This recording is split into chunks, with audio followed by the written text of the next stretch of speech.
রসিকতা করে কেউ বলেন রবিচন্দ্রন অশ্বিন ফুল টাইম বিশ্লেষক, পার্ট টাইম ক্রিকেটার। টেস্ট ক্রিকেটটা এখনও খেলছেন দাপটের সঙ্গেই।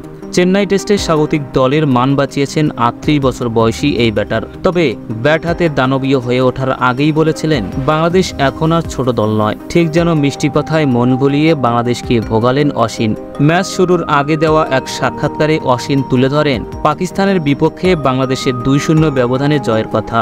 টাইগারদের এ সাফল্য ক্রিকেট দুনিয়াকে চমকে দিয়েছে দাবি করে অশ্বিন বলেন বাংলাদেশকে এখন আর ছোট দল বলার সুযোগ নেই। তিনি বলেন পাকিস্তানের বিপক্ষে বাংলাদেশের সিরিজ জয় ক্রিকেট সম্প্রদায়কে কাঁপিয়ে দিয়েছে। আন্ডারডগ দলগুলো এভাবে ভালো পারফর্ম করলে যারা খুশি হয় আমি তাদেরই একজন।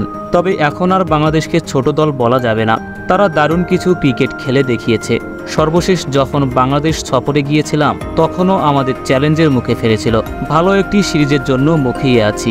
অশ্বিনের কথাগুলো প্রমাণ করতে বেশি সময় নেননি হাসান মাহমুদ, তাসকিন নাহিদরা। বাংলাদেশ একেবারে কাঁপিয়ে দেয় রোহিতের ভারতকেও।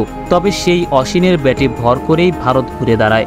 ম্যাচের প্রথম 2 সেশনেই সমান 88 রান খরচ করে বাংলাদেশ শিকার করে 3টি করে উইকেট। হাসান মাহমুদের বোলিং তুপের মুখে দাঁড়াতেই পারছিলেন না স্বাগতিক ব্যাটাররা। প্রথম সেশনেই হাসান সাজঘরে ফেরান রোহিত শর্মা, শুভমান গিল ও বিরাট কোহলিকে। 34 রানে 3 উইকেট হারিয়ে দল চাপে পড়লে হাল ধরেন ঋষভ পান্ত ও যশম্বী জয়সওয়াল। হাসানের চতুর্থ শিকার হয়ে 52 বলে 39 রান করে প্রান্ত সাজঘরে ফিরলে ভাঙে তাদের 62 রানের জুটি। জয়সওয়াল ও নাহিদ রানার শিকার হওয়ার আগে তুলে নেন অর্ধশতক। 10 টেস্টে ক্যারিয়ারের অষ্টম পঞ্চদশ ইনিংসে 118 বলে করেন 56 রান। লাঞ্চের আগে লোকেশ রাহুলকে 16 রানে ফেরান মেহেদী হাসান মিরাজ। দ্বিতীয় সেশন শেষে 48 ওভারে 6 উইকেট হারিয়ে ভারতের সংগ্রহ ছিল 176 রান। তবে চা বিরতি শেষে যেন চাঙ্গা হয়ে বাংলাদেশের বোলারদের ওপর চড়াও হন অশ্বিন ও জাদেজা। দুজনেই তুলে নেন অর্ধশতক। এমনকি অশ্বিন দিনের খেলা শেষ করার আগেও শতক তুলে নেন। ভারতের দলীয় পুঁজি নিয়ে যান 300-র উপরে।